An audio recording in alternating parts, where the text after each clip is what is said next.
Hey everyone, welcome to the video. This is going to be the 9-game NBA slate for today on Draftkings. But before we continue, as always, if you guys could just leave a like, and if you're new to the channel, please hit that subscribe button. Really helps me out, really appreciate it. You can also follow me on Twitter at Pennell16. And if you're interested in spreadsheets about every single night for the NBA season, links follow in the description below for my Patreon. It's got all my projections on there. You can sort it by values, by highest projected, whatever. Got my core plays, my cheat sheet, my defense versus position chart, my Discord chat where you can bug me as much as you want in there. You are welcome to do so. And if you're interested, like I said, links in the description below for my Patreon. And before we get into the slate, I have a question for you guys. I only play single entries, so I have no idea, but I'm sure most of you guys probably play in those big tournaments where you can put in a whole bunch of lineups.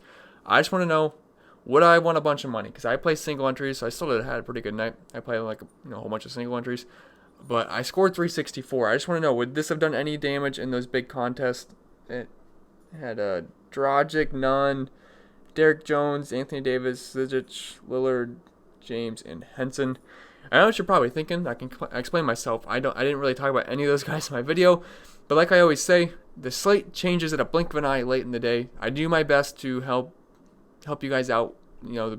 Like the night prior of what I think could happen, but the slate changes. We have to be able to adjust, and I do put all of that on my spreadsheet. But I mean, I can explain my lineup. So Jimmy Butler was out, so I wanted to play all the Miami guards. That makes sense, right? CJ McCollum was out, so I wanted to play Lillard because he gets a massive usage bump and points per minute bump. So I wanted to play Lillard, so I got those guys in. Then Larry Nance was out, Tristan Thompson was out, Kevin Love was out, so I wanted to play all of the Cleveland big men, which was John Henson and Zizic. I'm not really sure how to say his first name. And they both did well. Then I was able to have enough salary to do whatever the heck I wanted, so I just plugged in LeBron and Anthony Davis and ended up working out. And I was surprised. Zizic actually came in at 1% ownership, which I was shocked because he graded out as my best value. I think I can pull it up. So this is like an example of my spreadsheet. So there's a lot more to the left, but I have it scrolled over as of right now. But he graded out as my best value by far, and I was just really shocked on that ownership. I think it's because Bam Adebayo is really chalky, but other than that, yeah, I was a little bit surprised on his ownership. I don't know if any of you guys landed on him as well, but that's not right. There we go. All right, but anyway, that's enough of that. Just let me know, would I have won a bunch of money in one of those huge tournaments? Because I won the single entry by one of my single entries by 40 points, so I figured I might have at least done some damage. But all right, anyway, without further ado, let's get into today's slate, and we got a good one. It's looking pretty good. I think there's a couple of good games on the slate, a couple good places we can go, and we do have a really strong value play as of right now. So let's get to the spend ups first, and trust me, I love Luka. You guys know that. One of his biggest fans, but when you're going to give me Giannis at this price difference here, I'll take Giannis now. And I see he has the questionable tag, but okay, he's probable. Because I was going to say, when I was doing my notes like an hour ago, he did not have a questionable tag, but he's going to be good to go for this game. So let's talk about Giannis first.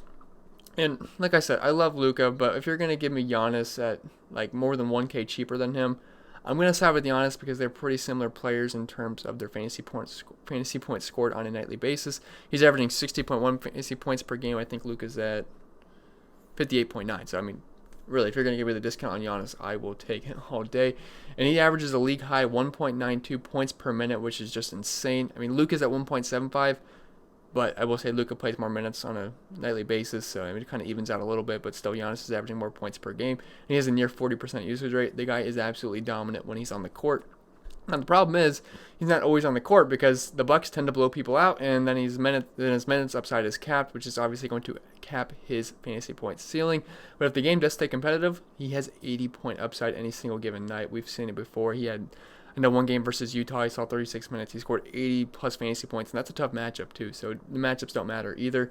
But I will say we might actually get a competitive game here, considering we only have a 7-point spread, which is not too bad for the Bucks, because their spreads can get in the double digits quite often, but 7 points is not bad. I will take it. And we can't project blowouts. Like I said in my video, you might have to worry about a Lakers blowout if you're going to play LeBron and Anthony Davis. That game stayed close, and they were actually losing in the fourth quarter, so you really can't project blowouts. You kind of just got to cross your fingers and hope for the best. And typically, if a team does blow someone out, usually the starters did a lot of damage, and they just were more efficient while they were on the court than usual. So it kind of evens out. And the Spurs are on a great defensive team this year. And Giannis, 10,900, he should never be below 11K. This is the cheapest he's been in at least the last 10 games. It might be, I wouldn't say the whole season. I think he was like 10,300 once, but this is pretty cheap for Giannis, so I'm definitely want to take advantage if we have the salary. So Giannis, I think he's an excellent play, and he would be my top spend up over Luka, despite him being And a good matchup versus Chicago. Now, the numbers would suggest it's a bad matchup considering they're like elite versus guards, like number 1 and number 2 versus guards. But they also suck at rebounding. We know Luka loves to rebound the pole, so I think he'll be fine either way. But give me the price discount on Giannis. Joel Embiid's the next guy I want to talk about. He comes in at 9,400, and I don't typically play Joel Embiid a lot. I mean, there's a couple times I've played him, and he's done well. But I just don't really play him, and maybe that's a mistake, but he does seem cheap, and he's a relatively safe fantasy player pretty much every single night. I mean, if you just look at his game log recently, 45, 54, 44, 55, 41, 44, 63, 57, 50, 66. Not really complaining about any of those games considering he's not like a 10K plus player. I mean, he's had a couple games where he's priced above 10K, but he's typically in this low 9, not low, but mid 9K range, which is not a bad salary for Joel Embiid. He's getting about 31 minutes per game, and if the game's competitive, he'll play more. I mean, he had 36 minutes versus Miami, and he has an elite 1.53 points per minute. 31.7% usage rate. Now, I will say OKC is a good defensive team, and they do play pretty slow, so it's not a great game environment. But they do struggle with one thing in particular, and that's with the big men, which obviously that's what Joel Embiid is. He's a very big man, and they rank 16th versus the position, so I'd expect Philly to attack them down low, and Embiid's pretty much matchup proof, so I really don't care about the matchup either way, but it always helps when it's a good matchup. So Joel Embiid, he should get you a 20-plus point double-double here, and I think he can get 50-plus fantasy points. So I think Joel Embiid is a pretty solid play on this slate. Not a core play, but definitely solid. Now, Nikola Jokic, 9,200. Man, it's unfortunate, but it looks like the Joker, whatever you want to call him, is going back to his Ice Age stage as the bad games just keep piling up for him after his hot stretch he had beforehand. If we just look at the game log, 35, 29, 34, 33. That's Garbo, especially when you're above 9K. But before that, he was hot. 65, 45, 59, 57 sucks, but 58, 51, then I think he had a 70-point game right around there. But he has cooled off dramatically, so he's not in good form. So he's definitely not in my cash game consideration, but GPP is totally fine considering he's going to pretty much be unowned after his recent play, especially if you just want to pay $200 more for Joel Embiid. I think he's more of a safer play, but Nikola Jokic does have a high ceiling here, especially in this matchup. You can't ask for too much of a better matchup. Atlanta is dead last on defense for fantasy points given up, and they are bottom 10 versus centers, and it's also a huge pace-up spot for the Nuggets. I mean, it's like a massive pace-up spot. Atlanta is 4th in pace-up play, and Denver is 28th. And he's got 25% usage rate in the season, 1.36 points per minute. The numbers and matchup would suggest he should have a good game, but he is playing awful right now. But he does have triple-double upside every single night he's on the court. So I do have interest in Jokic, but only for GPPs. I won't be able to get there in cash games as of right now. I mean, maybe I'd change my mind throughout the day, but as of right now, he does not seem like a cash game option for me, but the numbers sound great for him. Honestly, I think I'd rather play Sabonis than Jokic, so, and he saves some salary as well, and honestly, he's been scoring more points than Jokic has recently. He doesn't have the absolute ceiling that Jokic does, but I feel like the floor might be a little bit safer, to be honest. So Domantas Sabonis, let's talk about him. This might be one of the best plays on the slate right now, just for like a not mid-range, but like an upper mid-range tier, you know what I'm talking about. And he's literally one of the safest plays every single night. You know what you're going to get. He got 47, 47, 47, 43. He's pretty much a lock for like 40-plus points every single night, especially when, I shouldn't say every single night because he's had a few games with 30 points, but typically he's going to get you 40-plus points. He's averaging 43.3 points per game on the season. And Brogdon's going to be out, so that's also a benefit to Sabonis. And without Brogdon, he has a 26% usage rate and is over 1.2 points per minute. I would hope he'd be above 1.2 minutes on the season. 1.2 points per minute. And he's going to get 35-plus minutes. And he's a little bit pricey, but this is an excellent matchup versus Charlotte, who sucks down low.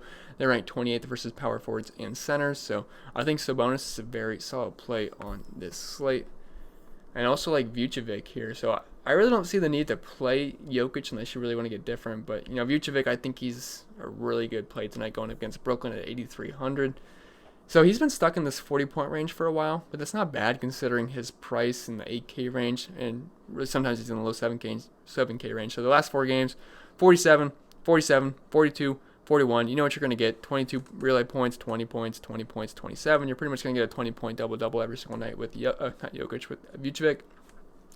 And he draws a really good matchup here versus an up-tempo Nets team who really struggles down low. And Orlando is dead last in pace of play, while Brooklyn is 6th. So it's an absolutely massive pace-up spot. It's kind of like it's actually the exact same pace-up spot for the Nuggets. They are 28th, and they're going up against the 4th pace team. And and the Magic are 30th, and they're going up against the 6th pace team. Yeah, so it's the exact same pace up spot. So both get massive pace up spots. I've said that like 4 times in a row. I'm sorry, but yeah, and they also rank 27th versus center. So Brooklyn gets abused down low most nights, and Vucevic's been good this season, averaging a 25.5% usage rate, 1.31 points per minute, 8,300. I think he's one of the better center plays on the slate, and he also doesn't break the bank. So Vucevic definitely a solid play in my opinion.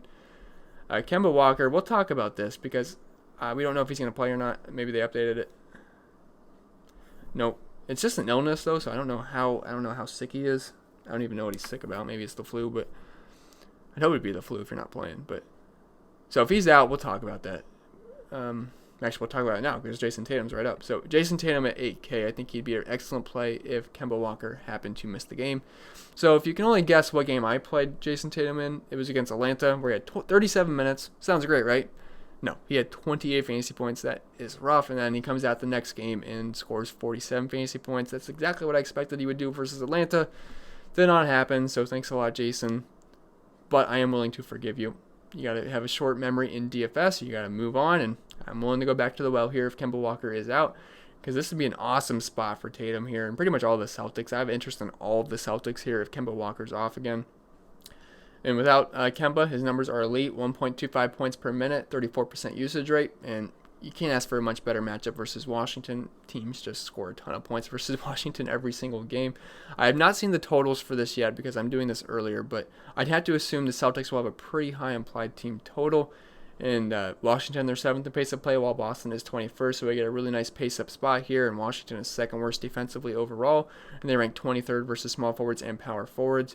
And there's really nothing not to like here about Jason Tatum if Kemba's out, so definitely one of the best plays on the slate if Kemba happens to be out. Let's see, scrolling down a little bit. Jaylen Brown, you could look his way at 7,400. Might seem a little bit expensive, but he's been pretty good throughout the last 4 games. 49 points, 42 points, 31 points. And again, this is only if Kemba happens to be out, but he's over a point per minute with him off the court, and he's got a 25.5% usage rate, so definitely don't mind Jaylen Brown. I think he'd be a solid option. You could also look at Buddy Hield, who he's actually kind of on a hot streak right now. He was cold for a little bit, but he's definitely gotten hot. 47, 42, 35, 44, 34. Then he got into that cold stretch where he had 23 points, 28, 18, 19, 26. But I do like the recent form. He's playing huge minutes right now, and it's a really good matchup versus Golden State. They're ranked 27th versus shooting guards, and they just pretty much suck on defense in all aspects. And he's about a point per minute guy, and like I said, he's playing near 40 minutes a game, so I think he's a pretty safe bet for 35 plus fantasy points at a pretty fair price tag and a good matchup. So Buddy Hield is on my radar.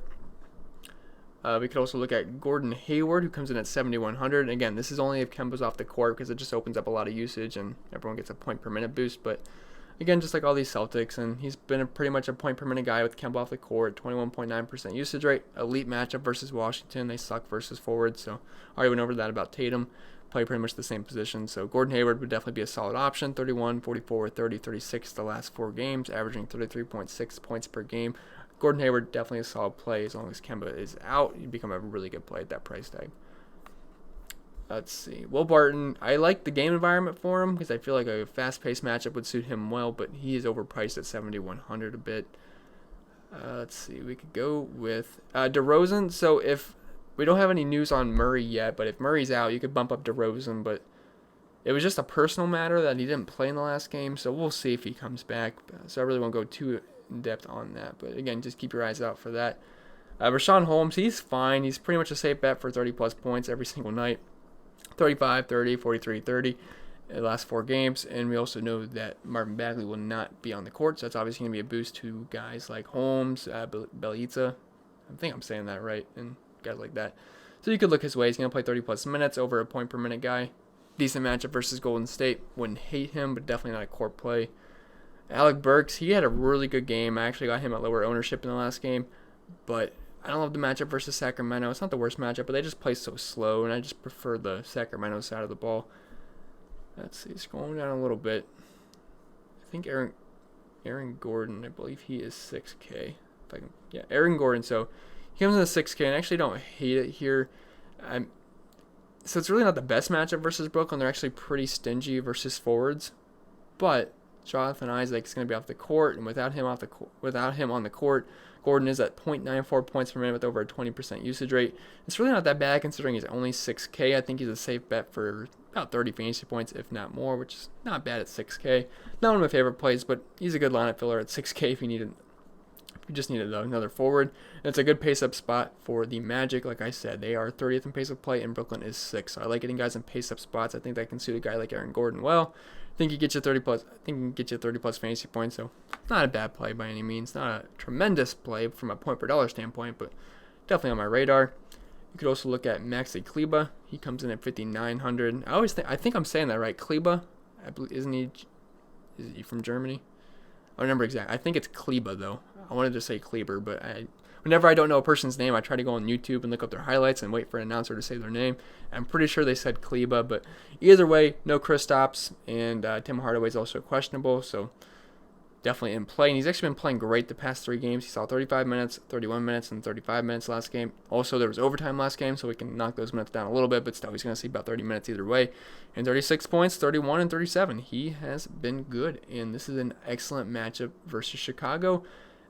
They rank 30th versus power forwards and centers. I think we can get a double-double here. They suck at rebounding. I think Kleber is a pretty solid play. And if he's hitting his threes, we're definitely going to be looking good. Yeah, he was 6 for 12 from deep last game versus Charlotte. And Charlotte's a pretty similar matchup as Chicago because Charlotte is one of the worst teams down low, but they're okay versus guards. Chicago absolutely sucks down low, and they're really good versus guards. So I wouldn't surprise me if he got another 30 fantasy points in this game versus Chicago. And without those guys on the court, he's about 0.85 points per minute, which isn't great, but it's not bad either, especially at 5,900. If you're going to be about 30 minutes, I think he's a safe bet for about 30 fantasy points. So Maxi Kleber on my radar. Let's see. Markkanen's going to be out, so we'll talk about that. That leads to one of the best value plays on the slate, in my opinion. But let's talk about Enes Kanter here at 5,800. So I said he was a solid GPP option on the last slate, and he absolutely smashed. Like, just saying, Chicago just sucks down low versus centers, and he continued his hot stretch. He's had 3 nice games in a row. 47 versus Charlotte, 34 versus Atlanta, and 38 versus Chicago. All excellent matchups, but the good matchups continue here versus Washington. I already said I like all these Celtics here.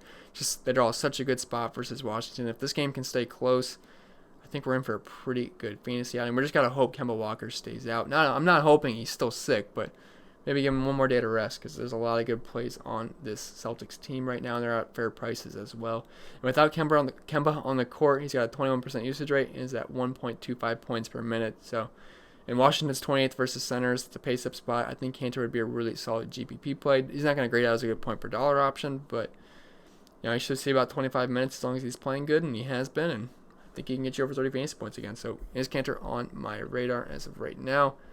If Bradley Beal's out, we could always look Jordan McRae's way at 5,700. Now, I will say the McRae train ran out of gas last game versus Denver as he was ice cold from the field, but he was on fire before that. 50 points versus Portland, 27 versus Orlando, 55 versus Miami. Obviously, those 50-point games are outliers, but you probably expect about 30 fantasy points out of him if he's going to play about 30 minutes. But he sucked last game. He was only 1 for 4 from deep, 3 for 15 from the field. Obviously, you're going to have a pretty bad game when you can shoot 3 for 15 from the field. But if Beal's out, we're going to have interest just based off of the numbers because without him on the court, 29.8% usage rate, 1.28 points per minute. Now, the matchup does suck. Boston is top 3 versus guards, but also Miami's top 5 versus guards, and Orlando's not a bad defense either. And so I'm not really going to care too much about the matchup, but he's just really good without Bradley Beal on the court, and this is going to be a high-scoring game more than likely because the Wizards games always tend to be high-scoring, and it's going to be fast-paced. So Jordan McRae would be on my radar as long as Bradley Beal happens to be out, and people might be off him after burning us all last game where he was 5,700 and only scored 19 fantasy points. So you might get him at a little bit lower ownership because in the last game he was 80% owned in GPPs. So I'd have to imagine the ownership would come down quite a bit, but definitely have interest because if you're stacking up all the Celtics, you're hoping the game stays close and the top scorer on the other team is going to be McRae. So it makes sense to pair him up in GPPs just for some positive correlation. Joey Ingles, I don't hate the matchup versus New Orleans. He's more of just a lineup filler, last piece kind of guy. Belitza, same kind of thing. Miles Turner, he's actually a pretty good play here, 5,500 in my opinion. and he's still pretty cheap. 5,300 last game, still only 5,500 this time. He had a pretty solid game the past 2 games. He had 30 points versus Denver and 27 versus Atlanta. Not great, but not bad either, given his price tag. And it's a really good matchup versus Charlotte. They ranked 29th versus centers, and he's about a .91 point. Not about. He is a .91 point per minute guy. Should see about 30 minutes in this game. Not bad. I think he pays off his price tag. I think at the end of the day, he'll finish with a little fire emoji on the side on DraftKings, right next to his name. Let's see. There's one more really good play I want to talk about, and that's going to be Marcus Smart. So he'd be pretty much a lock for me as long as Kemba Walker's out, because, well, it just makes too much sense. And he sucked in the last game, though, I will say, versus Chicago, but it was literally the worst matchup you could ask for, as Chicago is #1 versus point guards, which did give me some hesitation to play him. And actually, I don't think I ended up playing him, which is thankfully, because he sucked. Now, he had a great game versus Atlanta, but obviously Atlanta isn't the nuts matchup for anybody because they're the worst defensive team in the league and they play fast. But so I don't think he's going to score 50 points again, but I also don't think he's going to score 16. I think he's somewhere in the middle. I think he gets you about 30 plus fantasy points as long as Kemba is out. Because with Kemba off the court, he's got a 20.3% usage rate, 1.03 points per minute, and this is an excellent matchup versus Washington. They rank 29th versus point guards. It's going to be pretty fast paced. I think he's going to get some steals, probably get a block or two, get some assists, get some rebounds, maybe hit a couple threes. He's going to pretty much do a little bit of everything. 5,200, he'll pay off his price tag, and I do like that he's only 5,200. So he would be the lock of the slate for me as long as Kemba Walker is off the court. That's going to be it for pretty much all the good plays. I mean, there's a couple other stragglers we could talk about. DFS is fine as long as Hardaway and, well, Kristaps is going to be out. Millsap's fine versus Atlanta. We just know that, their defense is trash all around. Although the minutes aren't going to be huge for Millsap. 23, 27, 27. That's actually not too bad. But, he's also got downside. I'm only playing like about 20-some minutes. He also only played 16 minutes versus New Orleans. He didn't even close out that game. I think they let, was it Jeremy Grant they let close the game? But I think he's a safe bet for over 20 fantasy points. But 5,100, we're really looking for more. So he's really not that great of a play in my opinion. But the matchup is really good if you do want to end up playing him. Let's see. You could also look at Dwight Powell. He played a lot of minutes in the last game. Now, like I said, it did go into overtime, but if you take away that 5-minute overtime, he played about 33 minutes, which not too bad. Finished with 27 fantasy points. I mean, you could look his way just because of Kristaps is going to be out, and this matchup is the nuts matchup versus Chicago. They are dead last versus big men, and they are one of the worst rebounding teams in the league, so you could get a pretty cheap double-double here. And his price did come down. He was at 5,700, 5,600, 5,200. So the price is turning down, but he gets a really good matchup. And he's had 2 really good matchups in a row. He sucked versus Brooklyn, which is a little bit concerning. But he was great. Not great, but he was okay versus Charlotte. 4,900 versus Chicago. If he gets about 30 minutes again, I think it'll be an okay play. And without Kristaps on the court, he is at 0.78 points per minute, which is not great. So it's a little concerning. But if he has an upside game, I think he can get you 28, 30 fantasy points. So I don't mind Dwight Powell, but not one of my favorite plays in the world. So we're going to go to my favorite value play on the slate because we're just going to skip some of these guys. Daniel Tice, he's okay versus Washington. I mean, he had an okay game versus Atlanta where he had 24 minutes, 29 fantasy points. He did struggle versus Chicago, which is a little bit surprising. 25 minutes and only 14 fantasy points, but nice fast-paced matchup versus Washington. Might be able to get you a cheap double-double. That might be pushing it a little bit, but he is averaging 20 points per game on the season. He's only 4K. Really good matchup versus Washington. He's about a point per minute guy. So Daniel Tice, I think he's okay if you just need a lineup filler for 4K. But my favorite value play on the slate is Thaddeus Young here. He comes in at 3,700 going up against Dallas. Now, this is not about the matchup. It's just about the injury to Lauri Markkanen. I always want to say Markkanen. It's Markkanen. But he's going to start, and he's going to push for about 30 to 35 minutes tonight. And without Markkanen on the court, he has a 21.6% usage rate and is at 0.92 points per minute. If he's going to get that many minutes, sign me up. He had 20 points last game. He played 27 minutes. Also played 23 minutes versus Atlanta. Got 23 fantasy points. Let's give him like 30 to 35 minutes in this game. I think he can get you over 30 fantasy points. So Thaddeus Young, as of right now, he is the lock value play, and I expect him to be pretty heavy chalk as long as no other value opens up. Like I said, the slate can change quick, but as of right now, I'm liking Thaddeus Young quite a bit. And there's a couple of other guys you could look at. Wes, I think, is only 3,100 still. His price really hasn't been moving yet. Iwundu, I think that's how you say it. So he's going to continue to see big minutes. He played 31 minutes in the last game versus Utah, but no Jonathan Isaac. So I like the minutes he saw, but he's terrible on a point per minute basis. I think he's only like at 0.7 points per minute, which isn't, I shouldn't say it's terrible. There is worse. I know Gary Harris on Denver is only like at 0.65. But for 3,100, it's not bad. He could trip his falling way into 18 fantasy points, and you'll take that at 3,100. It's a nice pace-up spot versus Brooklyn. If he's going to get close to 30 minutes again, I think he could hit value. So don't hate Wes. You won't do that much. But Thaddeus Young is my favorite value play on the slate. And that's pretty much going to be it for the video, guys. I hope this was helpful. If it was, remember to leave a like. If you're new to the channel, hit that subscribe button. It really helps me out. Really appreciate it. You can follow me on Twitter at Pennell16. If you want my spreadsheet I build every single night in my Discord chat, links will be in the description below for my Patreon. And I'll see you guys in the next video.